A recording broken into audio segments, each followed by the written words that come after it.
El tango nació en Buenos Aires, pero también vive en España. Juan Esteban Cuazzi y Hernán Dobry dialogan en La Usina del Tango con los principales referentes de la movida local del 2x4.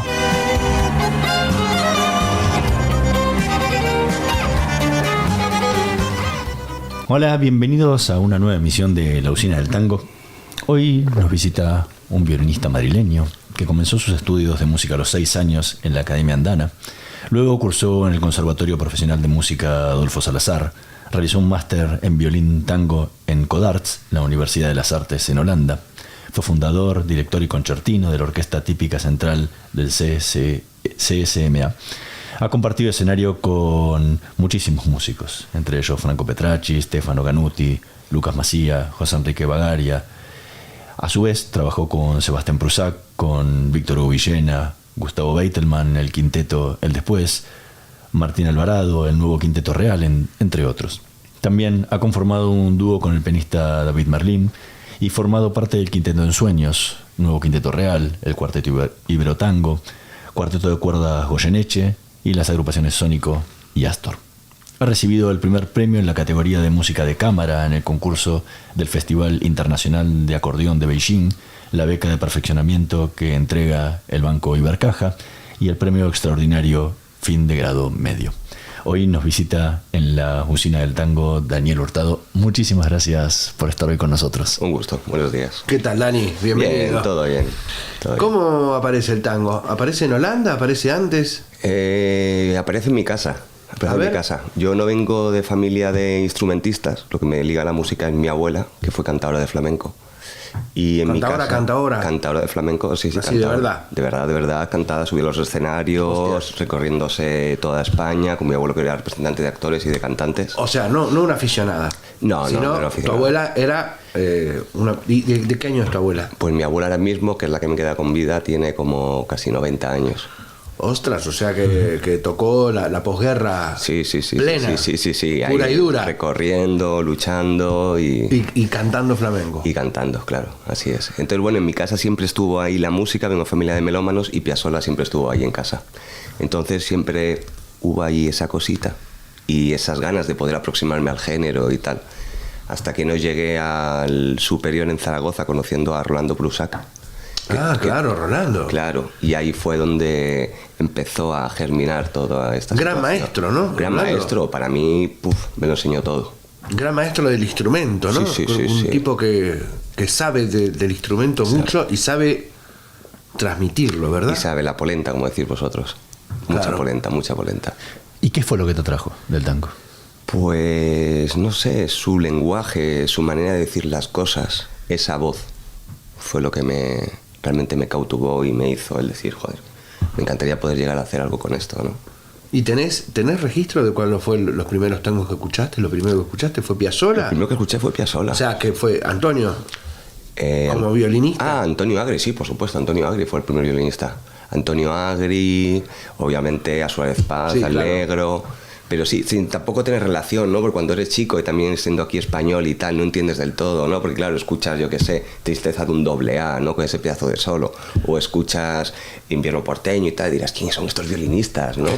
¿Quiénes son? Oh, joder, ¿dónde puedes encontrar esos arreglos, no? Porque no entiendes cómo funciona viniendo de lo que es una formación clásica. Y sí, primero fue Antonio, luego está Enrique Camerano, que para mí es una grandísima referencia, ¿no? En lo que es la manera de decir las cosas. Bardaro, cómo no. Claro, Bayur. porque ahí a través de ahí entraste en un mundo donde vos conocés mucho del tango, ¿no? Mucho repertorio, quiero decir. Podés apreciar muchísimo distinto repertorio tanguístico, ¿verdad? ¿Y eso cómo fue? ¿Qué fuiste descubriendo? Pues eso fue todo a través, pues como decía, ¿no? A través de Rolando, gracias a él. Él fue empezando a darme nombres, a darme pues esos diferentes nombres de orquestas y luego pues ponerte a buscar y luego también ya empezar a conocer gente y decir, siempre ante todo ir buscando, escuchando. A los 6 años empezaste a estudiar música. Música, sí. ¿Por qué el violín? ¿Por qué el violín? Pues mira, tampoco lo tengo muy claro. Al parecer mis padres me dijeron que yo con 4 años les llegué y les dije, quiero tocar el violín. A mí me encantaba, como decía, vengo de familia de melómanos, ¿no? En mi casa siempre se ha escuchado mucho Piazzolla, mucho Mozart, mucho Beethoven, Haydn, tal. Y sí tengo los recuerdos bajando a Cádiz porque mi familia tengo familia extremeña y luego familia gaditana, de bajar ahí a ver a la familia, y yo con mis casetes ahí escuchando los conciertos de Mozart, las sonatas de Beethoven, y sí, el sonido del instrumento me emprendió. Y eso desde chiquito, a los 4 años, le dije a mis padres, quiero tocar el violín. Mis padres, ¿qué? ¿A dónde va este mico de mierda aquí a contar, a tocar no sé qué? Y con 5 años, quiero tocar el violín. Y ya después de 2 años dando por culo, pues ya a los 6 años ya me apuntaron en la escuela de al lado de mi casa, ¿no? Yo soy de un barrio del norte de Madrid que se llama Virgen del Cortijo. Ah, mira. Que es lo que se conoce ahora como San Chinarro. Es mi barrio. Es tu barrio. Eso es donde vive, Bueno, pues ese barrio, ese descampado, es lo que viene. Ese descampado, ese ¿no? descampado. El antiguo descampado. Era un descampado eso. Era un descampado, ahí había una cementera, había Claro. unas bolas así de gas que todo lo acabaron desmantelando todo porque eso era un peligro, ¿no? Porque vos, Dani, ¿de qué año sos? Yo del 85. Del 85. Ajá. Claro, o sea que también viviste una transición española interesante que fueron los años 90. Sí. ¿No? Y la entrada como en Europa, si se quiere, ¿no? Del 2000, el cambio de la moneda. Eso mismo. ¿No? Un cambio cultural de un Madrid que era muy Madrid, muy castizo, Ujú. y de repente se va transformando en otras cosas, ¿no? Sí, eso es. Eso, o sea, me acuerdo todavía, cuando tuve la bolsita esa con los euros. Aún me quedan pesetas por Claro, casa, ¿sí? Y aún tengo o sea, me recuerdo la bolsita esa que fue, me acuerdo que nos lo dieron en el banco, tal, mi viejo me lo dio, y al poco tiempo ya me lo estaba gastando el dinero en un concierto. O sea, que fui a la bolsa, hacer así, manirroto, pam, pam, y hasta escuchar música, ¿no? O sea que... Sí. ¿Qué fue lo primero que tocaste de tango? Uah, invierno porteño, que me, ¿Sí? que me sale por las orejas ya. Invierno porteño, adiós nonino, otoño El porteño. invierno porteño que encima tiene un solo de viola en el medio. Bueno, ¿no? eso lo hizo Agri, Claro. Eso lo hizo Agri con ¿qué fue? ¿En qué teatro fue? No me acuerdo. Pero sí, eso lo hizo Agri. Pero en realidad era para violín, ¿no? El Sí, solo. sí, pero en el que está grabado en el disco es con viola. Es con ¿viste? viola, Tiene sí, la versión esa que agarró una viola que había ahí. Ya lo sé, tuvo unos cojones. Y ahí, lo Antonio. tocaron ahí como una octava abajo lo que había escrito. Totalmente. Y claro, y quedó impresionante, pero es un temazo, ¿no? Una melodía. Sí, devastador. ¿Existe eso en otros lugares del mundo, en otras culturas? Porque yo veo, como argentino, para mí me parece natural el tango, ¿viste? Ujú. Pero de repente veo músicos extranjeros, por así llamarlos, ¿no? Que de repente se meten en el tango y es, como dice mi padre, un camino de ida, ¿viste? No, es como un tubo enjabonado que te mete hacia un lugar sin vuelta atrás, ¿no? Y con esas referencias, ¿no? Tipo un invierno porteño. ¿Sentís que hay otras músicas así? ¿O sentís que tiene de especial eso? ¿Qué sentís más allá del lenguaje así por encima, pero profundamente? ¿Qué ves que te pasa a vos tocando eso? No sé, es una manera, pues como decía, ¿no? Es un lenguaje y es la manera de expresar, ¿no? Y de contar historias y de sentir, todo tiene un porqué, ¿no? Pero ya sea en el tango o la música clásica, en Brahms, tú escuchas Brahms y en Brahms sientes que nunca consiguió su amor. O escuchas otros compositores, ¿no? Y te hacen alusión, ¿no? A lo que pasó ahí en su vida, ¿no? Y es lo que te transmite, esa conexión que hubo con este estilo. Tal vez eso, como no soy cantador y no soy guitarrista, entonces me salido el lado folclórico por ahí con el flamenco. Pero me salió de esta manera con el tango, ¿no? No sé si hay otras músicas, o sea, bueno, cada una tiene su... Todo habla un poquito de lo mismo y tiene su aquel, ¿no? Es la manera de cómo se articula. ¿Hay tango en Madrid? No, lo único que tenemos tango... Bueno, en Madrid, yo es que no soy gato tampoco. Yo vengo Claro. de dos... O sea, los gatos son los que vienen ya de varias generaciones. De varias tal. generaciones de madrileños. Hombre, no me sacas el tronco de la boca. Claro. Eso sí, porque soy Ni el ahí de queseto, barrio. ni nada, claro. Y en Madrid y todo eso, ¿no? Claro. Ahí. Pero sí, ¿no? O sea, en todas las músicas tienen... O sea, en el flamenco, por ejemplo, también tienen los tangos y los tanguillos, ¿no? Que es otro palo. Entonces todo como que tiene que ver, todo tiene también un poco su origen. Bueno, ¿Viajaste a Buenos Aires? no, Nunca. nunca. ¿Y cómo es hacer tango sin conocer Buenos Aires? No sé, empapándote de la gente que vas hablando, conociendo, escuchando mucha música. En aquella época podías estar en las orquestas escuchando. Lo bueno hoy en día es que tenemos las grabaciones y podemos empaparnos de todo ello. Realmente sí tenía un proyecto de haberme marchado allá a Buenos Aires. Lo que pasa es que pasaron una serie de cuestiones Y al final, en vez de irme a Buenos Aires, acabé viviendo en China durante 3 años. Bueno, O sea, hay solamente 12 horas de diferencia. sí. Pero bueno, ojalá llegase el momento, ¿no? De poder. Están planteadas en un principio unas giras por ahí en Sudamérica, por ahí en Argentina, Brasil y tal. A ver si llega en su momento. Igual la música no tiene fronteras, ¿no? Ya, totalmente. Quiero decir, yo veo músicos que tocan tango y que por ahí no han pisado Buenos Aires o que no comulgan siquiera con el grueso de la cultura porteña, y sin embargo el tango atraviesa por otro lugar, ¿no? También. ¿Verdad? Sí, es una música que en cierta manera nos corresponde a muchos, ¿no? Y a los españoles de cierta manera también no deja de ser emigrantes, ¿no? Ya sean judíos, personas del este, españoles que tuvimos que coger esos barcos, y como que Argentina, Buenos Aires fue como esa olla donde explotó todo eso. O sea, creo que en cierta parte como español también nos corresponde un poco ese estilo de música, ¿no? Este lenguaje. ¿Con el David tenían un dúo? ¿Tienen un dúo? Tenemos un dúo, ¿verdad? bueno, hace poco hace unos meses estuvimos tocando más de tango, también sonatas de Beethoven y más repertorio. Claro, clásico. porque los dos van de un lugar al otro, Sí. ¿verdad? Van con mucha facilidad, pueden saltar de la música clásica, de la música académica, si se quiere, al tango, ¿no? ¿Cómo es ese pase de una música académica a una música que es de corte popular? Es un clic, ¿eh? Hay que hacer un clic en la cabeza realmente, porque pero bueno, es como con todo, ¿no? Cuando tocas diferentes estilos tienes que saber qué estás tocando aquí, qué estás tocando acá y qué estás tocando.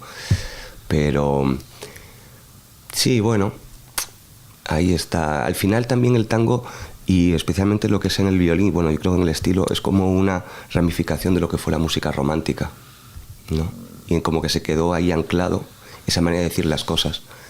También de un punto de vista violinístico, ¿no? Teniendo esas personas, ¿no? Como Simón Bayur o Elman, ¿no? Violinistas de Joachim. Todo eso de que se habla en el tango, en la manera de cómo decir las cosas, esos violinistas lo tenían ahí. Lo que pasa es que luego continuó esa evolución en la manera de cómo decir las cosas dentro del instrumento. También una cosa como del barroco, ¿no? Totalmente. Podríamos decir que la manera de frasear, sí, ¿no? Sí. O sea, es la manera de frasear, la manera de como ornamentar también, ¿no? Claro. Es completamente barroco. Es completamente como la música barroca. No tiene nada de proximidad al jazz, como piensa mucha gente, ¿no? Exactamente, ¿no? Un poquito, ahora que acabamos de perder hace poco a Malvicino, ¿no? Con el bebop y todo esto, ¿no? Que ahí sí, ya Piazzolla, ¿no? Con su Tito Buenos Aires y con otros ensembles suyos, juega con esos tipos de colores, pero realmente el tango tiene más proximidad a lo que es la música barroca en el articular, el lenguaje. La articulación, contá qué es la articulación. El cómo decir las cosas. Muy bien, está bien, es una buena traducción. Es cómo decir las cosas. ¿Y cómo se dicen las cosas en el tango? Con las tripas, con las entrañas.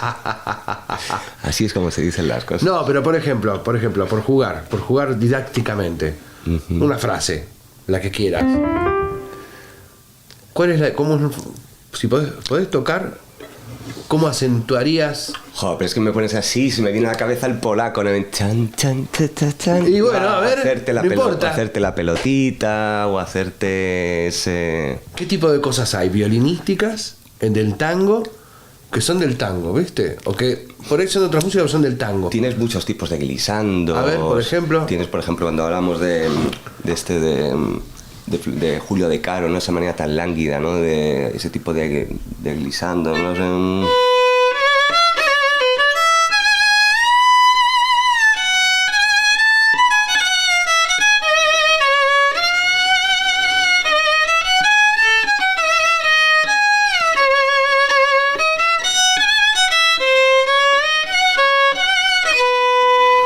Y por ejemplo, esto clásicamente, ¿cómo se tocaría? ¿Podés pensarlo? Mucho más cuadrado, mucho más...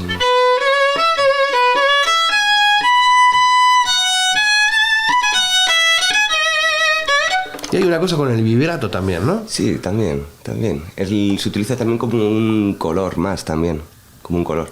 Dependiendo también qué momentos que se puede o hacer más uso de él, utilizarlo más como en el barroco, que es simplemente un ornamento más. Es un ornamento más, sí, ¿no? exacto. Claro. Y escúchame, y hay un sonido muy característico que nosotros llamamos chicharra, ¿no? ¿Cómo es? A ver, tócalo un segundo. Esta acá. o tengo las cuerdas nuevas, o sacar el mismo sonido de la chicharra. Es que para que la chicharra suene bien tiene que estar un poquito electronizado, claro, ¿no? Y las tengo nuevas, tal, y poco, han estado tocando mucho chicharra últimamente, entonces no, pero... No, como el tambor también, ¿no? El tambor claro. También, ¿no? Son sonidos muy característicos. Sí, eso al igual que golpeando en la caja, sí, o también el látigo, como ¿no? hacía, claro, el látigo, como hacía Antonio, ¿no? Con el anillo también, el anillo. ¿No? Sí. No, también, claro. Claro, porque todo eso también hace que sea muy rico, ¿no? La parte del violinista, digamos. Sí, es como una cajita de un montón de recursitos, ¿no? Sí, falta solamente coger el instrumento, hacer así y partirlo. Prenderlo fuego a los Hendrix. Claro, también hacer gestos aquí así, ¿no? De golpear aquí así, de cerca del micrófono también se consigue algún efecto, ¿no? O sea, claro, porque también viste que es muy loco, porque hay todo un periodo del tango que es una música pop electrónica, digamos, ¿no? Uh-huh. Que depende de la microfonería.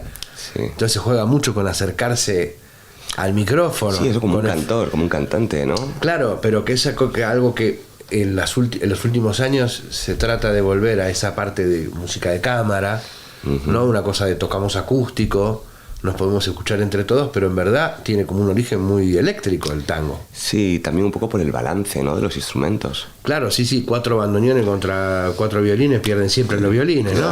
Claro, no tenemos que hacer y contra un piano de cola, ¿sabes? Claro, o sea, ¿y cómo te llevas con ese mundo entre el mundo electrónico y el mundo acústico? ¿Qué pensás de esto? Pues bueno, también la experiencia, me acuerdo con Beitelman, ¿no? Cuando empecé a trabajar con él, ¿no? Y cuando empezamos a hacer cosas, me decía, Dani, lo mejor es tocar en acústico, dice, porque al final la microfonía te puede dar un concierto del carajo o arruinártelo. Uh-huh. O arruinártelo. Pero bueno, después de la experiencia y tener todas estas situaciones, ¿no? De decir, me cago en la puta, no puedo escuchar absolutamente nada, estoy vendido. Bueno, son diferentes maneras. Hay que aprender a moverse en todos los ámbitos, en todos los circuitos. Sí. Totalmente. ¿Qué pueden hacer juntos? Así mostramos un poco de este tango. Venga, vamos a hacer aquí... Vamos a hacerles un guiño al Quinteto Real. A ver. Están todos muertos, ¿no? Bueno, César está ahí. Bueno. Y Peresini. El Quinteto Real sigue existiendo, como Quinteto Real sigue existiendo. Sí. Hablo del original. No, claro. Por desgracia se fueron todos. Bueno, a ver, dale. Venga.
Muy bien, sí.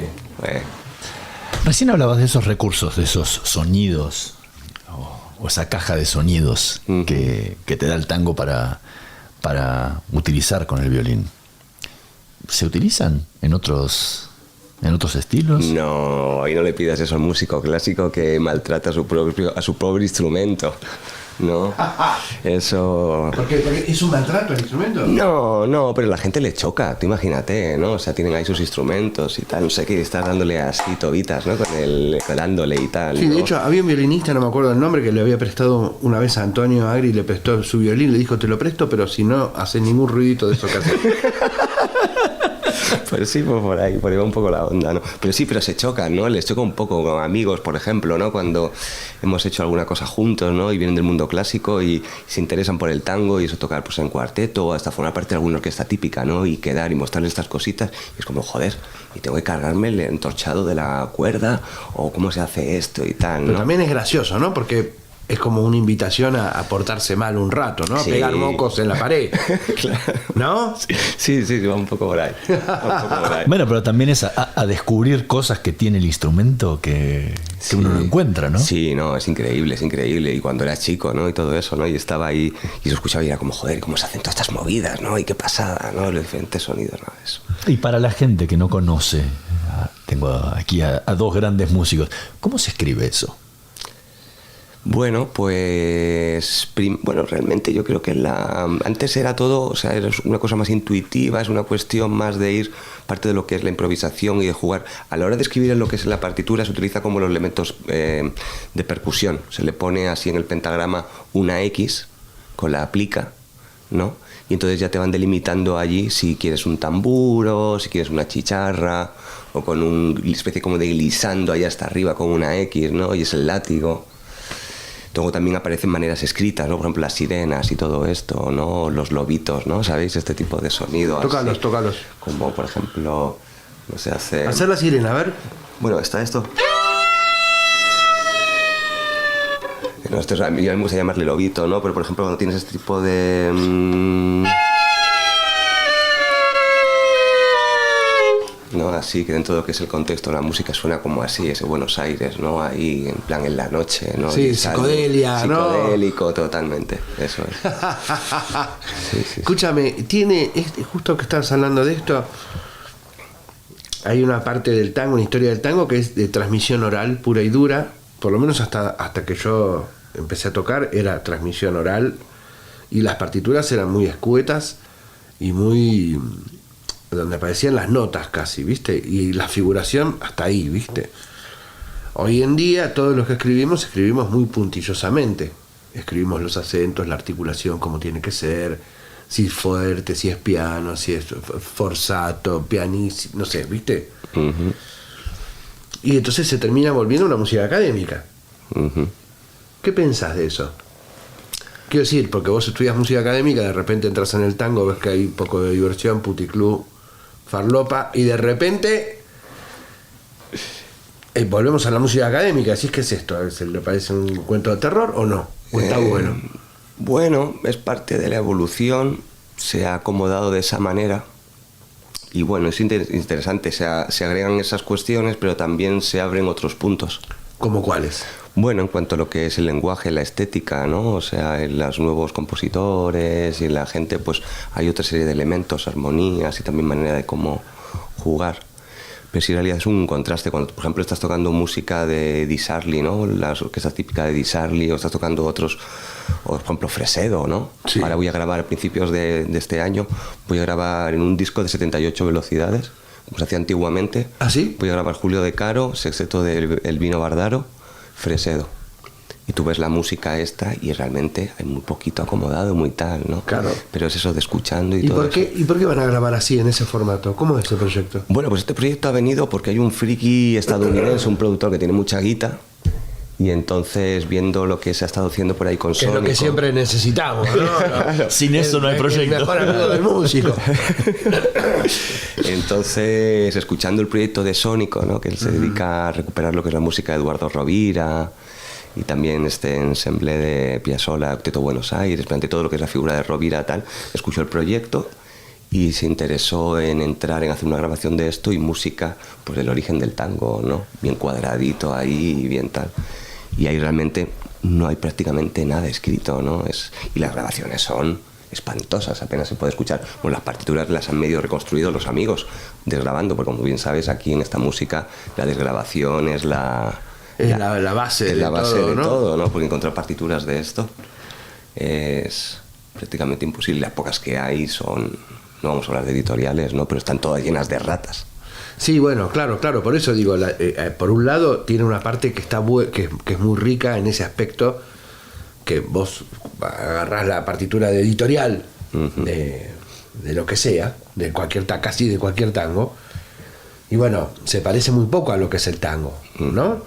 En cambio, por ahí agarrás una partitura editorial de una obra clásica y se parece bastante a lo que es la obra clásica en muchos aspectos. Después viene Glenn Gould y hace otra cosa, ¿no? Pero en sí se parece a lo que un estudiante de conservatorio logra. Esa parte es muy rica. Bueno, yo la he vivido como muy rica, ¿no? Como algo que vos tenés la posibilidad de decidir muchas cosas. Totalmente. En el momento. Sí. ¿No? Sí. Y de decidirlo camarísticamente con los demás compañeros que estás tocando, decidir si esto lo vamos a frasear y frasear todos juntos, a lo Pugliese, ¿no? Que también es una magia del tango. Sí. Totalmente. ¿No? Totalmente. ¿Eso tiene evolución? ¿Ha evolucionado el tango? Yo creo que tiene, en esa base, yo creo que se sigue fundamentando, ¿no? Bueno, pero te refieres, por ejemplo, en la manera de, por ejemplo, como esto de Pugliese. Sí, te pregunto en la evolución de la música. Viste que hay músicas que se evolucionan y otras que se fusionan.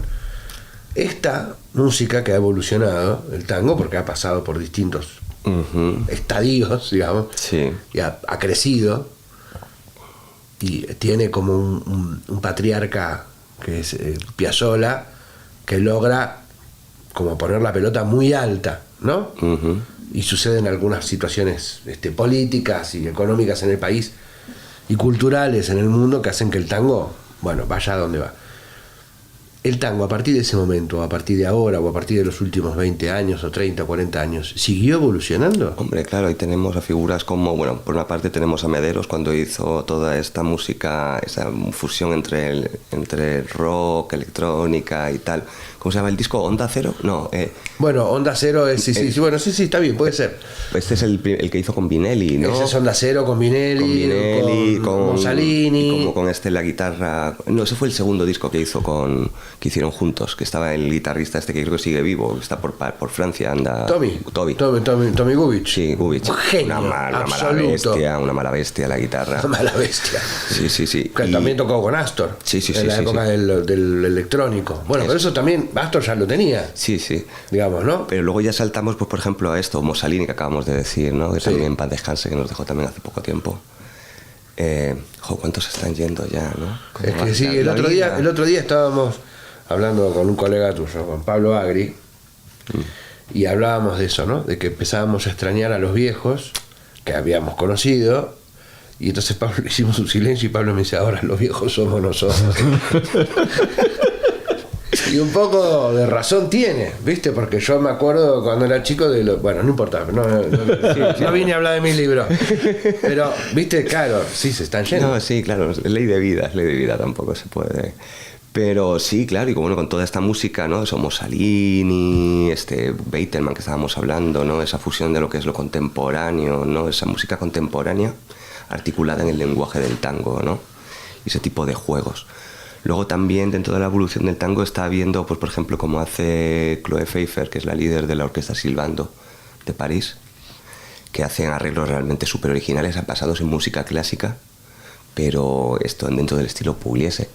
O por ejemplo, ¿sabes? Ya sea de la pequeña serenata nocturna de Mozart, o por ejemplo de coger hasta la propia marcha imperial de Star Wars y meterle ahí todos los delirios de los látigos y tal, no sé qué.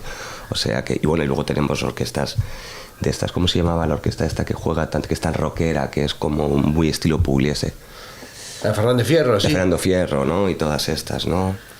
Astillero también hizo algunas cositas. Y Astillero también hizo algunas cositas, ¿no? Con Alejandro Suárez. Alejandro Suárez estuvo en otra orquesta tipo, además que estamos juntos ahora en Sónico tocando. Pero claro que hay evolución, ¿no? Sónico hacen lo de Rovira. Estamos, sí, es un trabajo un poco antropológico. Pero te hago una pregunta. Esto de músico. Hay una evolución que tiene que ver, para mí, entender, más con una situación más de Rovira o de Piazzolla, donde cambian lenguajes directamente, ¿no? A fuerza, de verdad, imponen determinados nuevos, lo que se llama elementos, ¿no? Eso es un delirio. Integran elementos que parece que fueron para siempre, ¿no? Como si fuese el cajón flamenco, ¿viste? Que es un integrado. Sí, pero por ejemplo, ¿no? que es un delirio de Rovira por ejemplo, metes sistemas dodecafónicos. Claro, sin ningún tipo de problema, aparte. Sin ningún tipo y de entran. problemas. Y música tonal, y te lo mezcla con folclore, y te hace pequeñas fugas como si fuesen Bach. Sí, bueno. Realmente. Astor también tiene ese lenguaje un poco más, más popular, si se quiere, más de a poco, pero bueno, ¿viste? Te pone unas fugas que van modulando, hace determinadas técnicas musicales. ¿Cómo sentís que es la evolución actual? Porque nombrás a Beitelman con esto de la música contemporánea, del lenguaje, estas orquestas que tocan obras clásicas con elementos del tango. Pero ¿hay nuevos elementos del tango? No sé si sentir que hay, es simplemente, yo creo que es el tango, pero articulado dentro de esa estética, de esa música. Al final, si cambiamos lo que son esos elementos del tango, ya no sería tango, ¿no? No lo sé. Es una... Yo creo que sí, realmente se utilizan esos elementos, todas esas cuestiones, y se articulan dentro de esa música, de esas armonías y de ese decir las cosas, ¿no? De esas atmósferas, podríamos decir. Claro, porque, a ver, Gardel es tango. Sí. ¿No? Y entonces, pero esto no lo tiene. Y sin embargo es tango. Sí. Total. Pero también podría ser tango esto. ¿O no? Sí, podría serlo. Sí. ¿Qué lo convierte en tango? No lo sé. No lo sé. ¿Cómo transmitirlo? No sé qué decirlo. No sé qué decir. Recién hablaban los dos del paso ese de el tango más de oído, ¿sí? Al tango partitura, ¿sí? Al tango de hoy que te ponen la partitura delante y tocan. ¿Qué diferencia hay? ¿Pierde frescura? ¿Se torna mucho más académico? ¿Qué diferencia hay entre esos dos tangos? A ver, realmente cuando empiezan las partituras y todo esto, ¿en qué momento podemos hablar, Juan? No sé, esta es tu entrevista. Vale. Yo no tengo... No, te está pidiendo una fecha. Estoy haciendo... No, te estoy pidiendo una... Mira, no sé, a mí me contaron, por ejemplo, pianistas de la orquesta de Troilo, que no había parte de piano, había un librito de música con la mano izquierda escrita. O sea que imagínate, ¿no? Imagínate que cuando Piazzolla escribía los arreglos para Troilo le decían que había errores, ¿viste? Porque, bueno, qué sé yo, veían esto y decían, no, hay un error, o es mi natural o mi bemol, ¿viste? Bueno, pero yo creo que sí, cuando está bien escrito es a partir de ahora, a partir de los últimos 40 años está bien escrito, como 30 años. Sí, pero no tiene por qué perder esa frescura, ni por ejemplo ya también con Di Sarli y toda esta gente. Bueno, Di Sarli no tenía parte directamente porque tenía el miedo de que le robasen las cosas. Sí. ¿no? Él tocaba con un biombo para que no le viera las manos y no sé cómo utilizaba el pedal y todo el rollo, ¿no? Pero todos esos músicos tenían sus partituras, ¿no? Yo creo que al final es eso. O sea, mira, yo no con esta música, pero yo no la estoy mirando. Yo toda la música la tengo ahora con la cabeza un poco pirada. Y entonces es como un pequeño guión, ¿no? Pero yo no creo que vaya a perder. El tango tiene esa partitura, tiene esto que estamos hablando, pero también tiene la mugre, esa roña, ¿no? Que es bien porteña. ¿Cómo se aprende? Esa roña sin haber vivido nunca en Buenos Aires. Esa suciedad. Pues eso, pues empapándote y escuchando mucha música y probando muchísimo. O O sea, las horas que yo he pasado ahí escuchando a Camerano, a Pugliese, a todos estos grandes, ¿no? Y poniéndome ahí, sacando de oreja y probando, jugando. Y luego también supongo que tiene que haber una afinidad con el estilo, ¿no? Pero yo, por ejemplo, me escucho grabaciones cuando tenía 19 años, empezando a tocar tango o tocando Sin Viene Porteño y tal, y luego me escucho con 25 y digo, coño, ¿cómo ha cambiado todo eso? ¿Cambió todo? Cambió, por supuesto.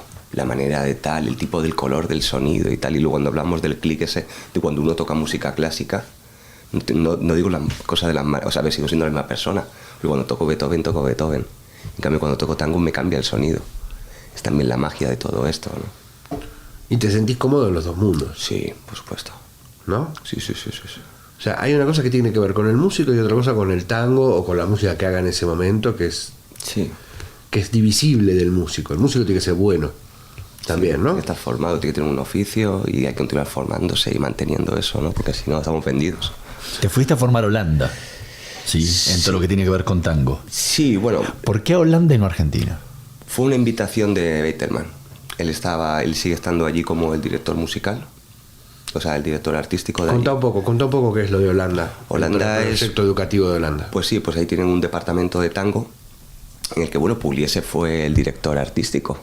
Cuando ya estuvo tocando por allí con este famoso concierto con Piazzolla y con Bardaro, que tocaron el sexteto y tal, Pugliese era el director artístico de allí, del departamento. Siempre Ámsterdam y Holanda, toda esa zona, tuvo como mucha entrada, porque tuvo Francia, París, para todo el tema del tango, pero también por allí, por el norte. Entonces ahí pasaron muchos músicos y ahí pues una escuela que pertenece a la Universidad de Holanda que tienen diferentes tipos de departamentos y entre ellos tienen pues el departamento de tango. Entonces yo conocí a Beiteman en el conservatorio en Zaragoza, que fue donde estuve estudiando con Rolando y con Nicolás Chumachenko. Y él vino a escuchar la orquesta típica y entonces pues de ahí recibí la invitación. Por eso fue la cosa de irme a estudiar allá. ¿Y cómo es eso de estudiar tango en Holanda? Estudiar tango en Holanda, sí, ¿verdad? No hay nada más parecido a Buenos Aires que Ámsterdam. Bueno, se parece, porque tenés barquitos. Sí, el riachuelo se parece bastante a los y también canales. tenés unos caramelos que te venden que te hacen parecer que estás en Buenos Aires. Ese debe ser el punto. Creo, me dijeron, yo no lo sé. ¿Algún coffee shop por ahí? No sé de qué estás hablando. Tampoco. Pues no sé, la experiencia de estar allí estudiando tango en Holanda, o sea, fue un poquito la sensación cuando, por ejemplo, el maestro de allí fue Misha Moltov, ¿no? Una persona que tengo grandísima estima, que aprendí muchísimo. Tampoco crees que me enseñaba de nada, ¿eh? Me enseñaba a pegarme como se hacía antiguamente. Él tocaba, él aparte de hacer tango, pero él es un violinista gypsy, ¿no? De música así, y aparte de ser un músico clásico también muy potente. Y entonces un gran estudiador de todo el tema del tango, de los estilos, de haber escuchado mucho, haberse puesto mucho ahí. Y yo me acuerdo que eso, a mí lo único que me enseñó fue el truquito de cómo hacer el tambor. Porque a veces me salía bien, a veces que no me salía. Y me dijo, si lo piensas de esta manera, lo vas a tener. Y eso tal vez fue lo único que me enseñó. El resto fue pegarme. Y lo que hice fue trabajar técnica, sonatas de Isaí, conciertos clásicos, y ya con la orquesta típica y con los ensembles, ir jugando. Y pues hombre, con Víctor Villena, ¿no? Que es un monstruo del bandoneón, ¿no? Ahí también con sugerencias, ideas. Pero sí, así fue el juego por ahí. ¿Y ahora qué te queda Ahora por delante? O sea, contaste todos estos proyectos de Rovira, de Fresedo, que musicalmente, ¿qué sentís todavía que te falta llegar con el tango? Me encantaría tener una orquesta típica en Madrid. Y es una cosa que siempre, ya sea como, ¿sabes? O sea, tener una orquesta de poder tocar ahí, por ejemplo, bien parte de ese repertorio, ¿no? Existió un proyecto más o menos así, ¿no? Sí, la orquesta social del tango. La orquesta social, eso existió. Pero no existió otra cosa, ¿no? No. Bueno, aquí también con Claudio hicimos el Cameratango, pero realmente con eso eran como versiones, o sea, era todo, pues sí, tocábamos, ¿no? El entrerriano y cosas así, ¿no? Pero todo con el lenguaje de, fíjate, uno de los tangos más viejos de la historia, ¿no? Pero un tangazo, el entrerriano es un tangazo. Sí. Pero dándole la vuelta a todo eso, ¿no? Dándole, o golondrinas también, que ahí fue cuando cantamos con Martín Alvarado, ¿no? Mirá. Qué maravilla. Y entonces pues jugando con eso. Pero sí me encantaría eso. Hombre, a ver, cuando por ejemplo me invita a tocar la orquesta silbando, ¿no?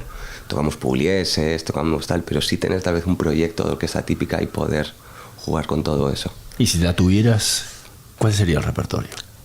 Habría muchísimo Pugliese, Gobi, De Caro, Di Sarli también, pero ante todo Pugliese.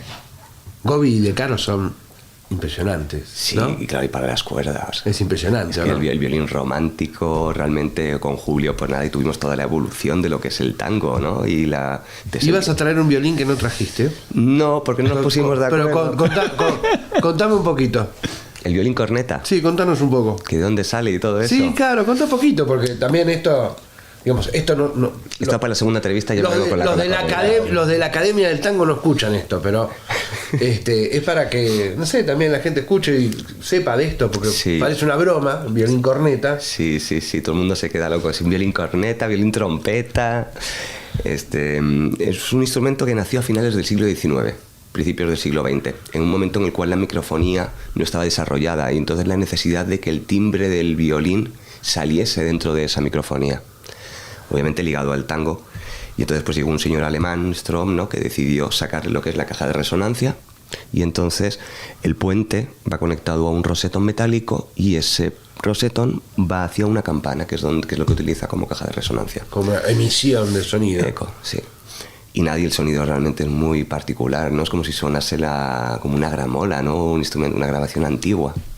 No digamos que tiene tanto volumen de sonido, ¿no? También va mucho en función de cómo es la campana, porque algunos de ellos tienen campanas realmente grandes y una especie como de monitor para poder escucharte, porque sin esa campana se siente como muteado. Claro. Y bueno, pues ahí se utilizó en el tango durante un tiempo. Bueno, fue un regalo que le hicieron a Julio allí en Estados Unidos y estuvo pues bastante tiempo tocándolo.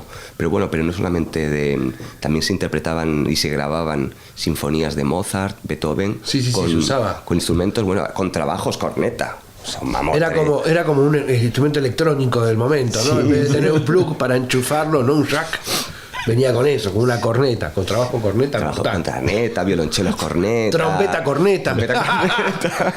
A la trompeta le mete la sordina. Claro.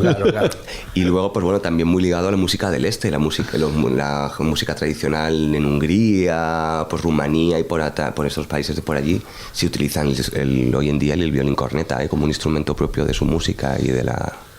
¿Tenés acercamiento con esa música?